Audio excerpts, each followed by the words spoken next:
Sometimes people encounter something in their lives that truly resonates with them. Something that stays with them, and maybe even starts to shape them. For me, that something is Final Fantasy. But what makes these games so special? In the hopes of answering that question, I created this video series to take an in-depth look at each of Final Fantasy's numbered installments. I'm the Thief of Crystals, and this is the magic of Final Fantasy.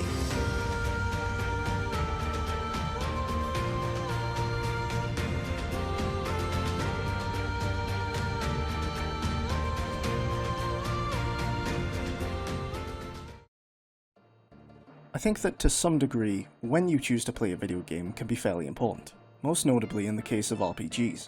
If you play a game simply for the sake of playing it or killing time, instead of playing as a result of genuinely wanting to, I think that can result in you holding a different perspective of it once all is said and done. With that in mind, I'm trying to make a habit of recognizing and pursuing the specific drive to play through the various entries of this series. I'm saying this because, out of nowhere, I was met with the urge to go back and play Final Fantasy V for the first time in years, and I can honestly say I don't regret following up on this spur-of-the-moment instinct. So, while I may actually sound a little biased in this video, I want to clarify that this is simply the perspective of a guy who wanted to enjoy some simple fun, and found himself pleasantly surprised.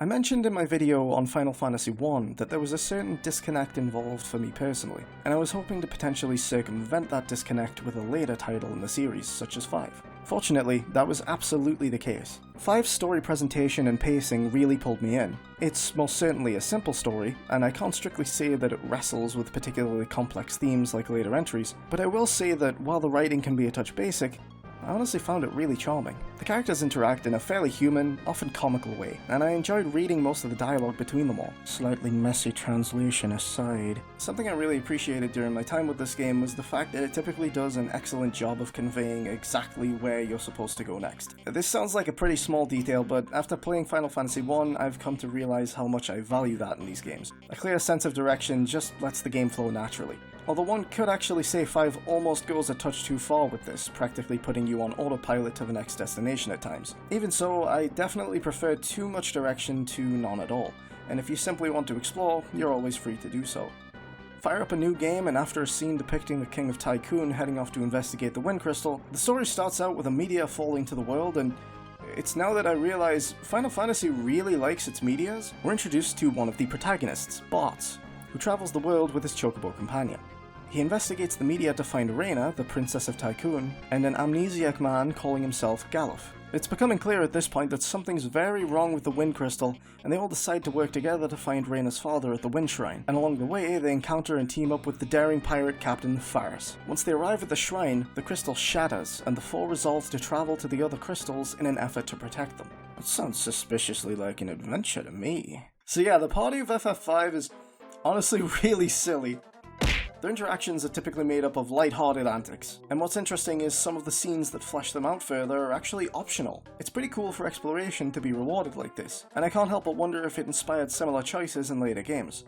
You can visit the hometown of Bartz to learn more about him that gets built upon later, and you can head to Tycoon Castle for some interesting scenes involving Reina and Faris. Galuf is actually maybe the most fleshed out character in the story, which came as a huge surprise, but I'll get to that later. First, let's talk about the gameplay. Oh my god! This gameplay is really good! Final Fantasy V's whole gameplay loop is actually fairly simple. Over the course of the game, you journey across the world to reach the 4 crystals, and as you reach each one, you're rewarded with access to a number of new jobs that your party can switch between at any time. That is such a massive incentive to keep progressing through the game. I was genuinely excited to see which class I would unlock next so that I could play around with them all. Battles are more or less what you'd expect, good classic turn-based fun, and the sheer fact that you can utilize abilities you learned from other classes while playing as an entirely separate class feels incredibly ahead of its time. This mechanic means I can play as a thief who can jump like a dragoon, or utilize blue magic as a summoner. How awesome is that? It's such a simple detail, but it manages to take all the classic Final Fantasy jobs and let you remix them however you like, which affords you a crazy amount of different strategies and setups. It's so good that this game tricked me into grinding. Ugh! Yeah, so fun fact, I actually hate grinding, and I completely understand how backwards that might sound. I am not an RPG fan who is primarily motivated by seeing the numbers go up. I am an RPG fan who is motivated by story beats. That's not to say I won't do stuff like go play Chocobo Hot and Cold for hours on end to get Zidane's ultimate weapon. I typically like being able to do big damage and so on, but if the road to get there is too grind heavy, I can quickly lose interest. I can still commit to it, but chances are I'm not going to enjoy it. I only ever enjoy grinding in moderation, and I'd say 5 handles this pretty well. Unlocking a new ability to use in tandem with a different job can be a huge game changer. It makes the concept of grinding a little more exciting when your reward isn't just a direct power increase, but another strategic element to combine with a number of options. The music is suitably upbeat and lively for such a bright and colourful world. Plenty of tracks are fairly catchy and they do a lot to paint the appropriate atmosphere of each location throughout the game. Of course, this game is where Battle on the Big Bridge came from, and that song literally always slaps. Plus, having the actual context of the battle on said Big Bridge is really cool, because it's definitely one of the highlights of the game. It's difficult not to feel triumphant as all hell when you're cutting a path through wave after wave of enemies with this theme playing. When you first arrive in Galuf's world, there's no music playing at all. There's nothing but the waves of the ocean, and it's surprising how effectively this small detail evokes such a sense of loneliness and dread. The world immediately feels hauntingly empty and desolate, which makes sense given Exdeath's presence. Man, Galuf's theme playing while he was being an absolute hero and saving everyone was so cool. I was not expecting to like Galuf so much. The man starts out as arguably the least compelling character in the party, before you come to realize just how massive his role in everything really is. He's the one with the most detailed history out of everyone, and he's just so loyal to his friends. What really sealed the deal was the scene of him going completely apeshit, proceeding to literally solo Exdeath to save his granddaughter. What a legend. So, on the note of Exdeath, I never knew he was actually a tree. I thought that was just a joke. While I appreciate the charming simplicity of the main party and grew more attached to them than I was expecting, Exdeath's kind of a trash tier villain.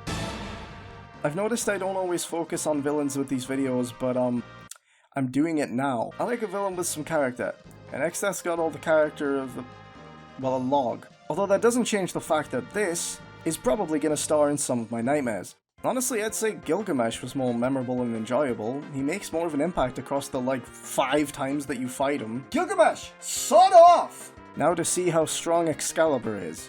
Uh-oh. Oh wait, no, bring it back. I didn't mean it!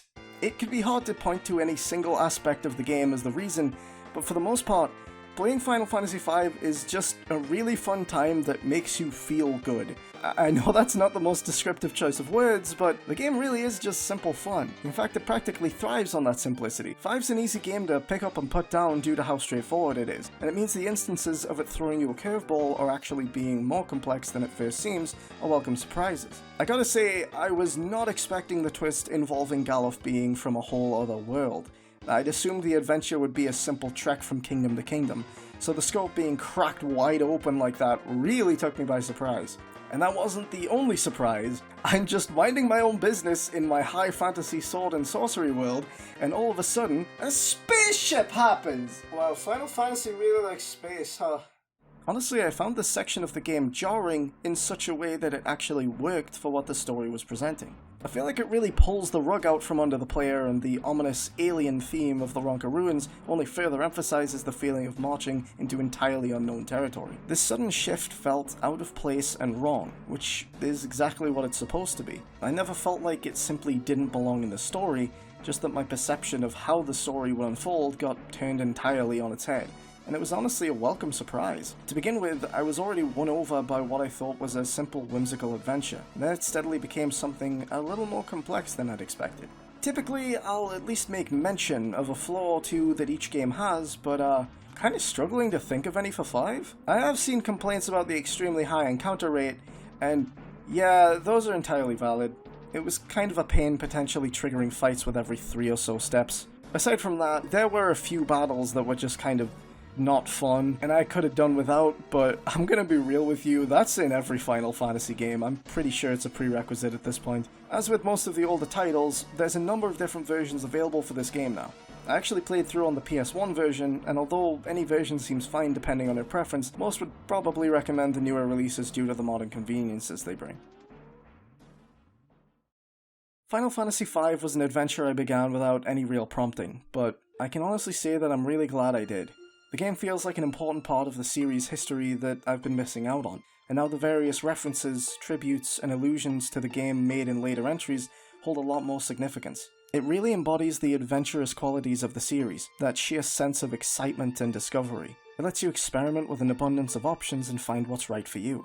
It manages to tell a surprisingly moving tale despite its limitations.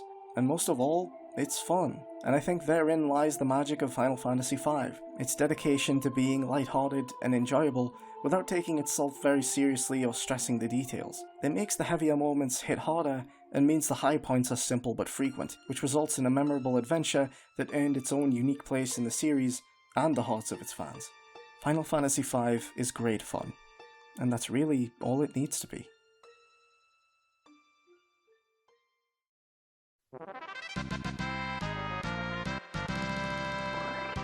Thank you so much for watching. If you'd be interested in seeing more content like this, please consider supporting me on Patreon. For updates and news about my channel, feel free to subscribe and follow me on Twitter. Links to both can be found in the description below. Have a great day, and I'll catch you next time.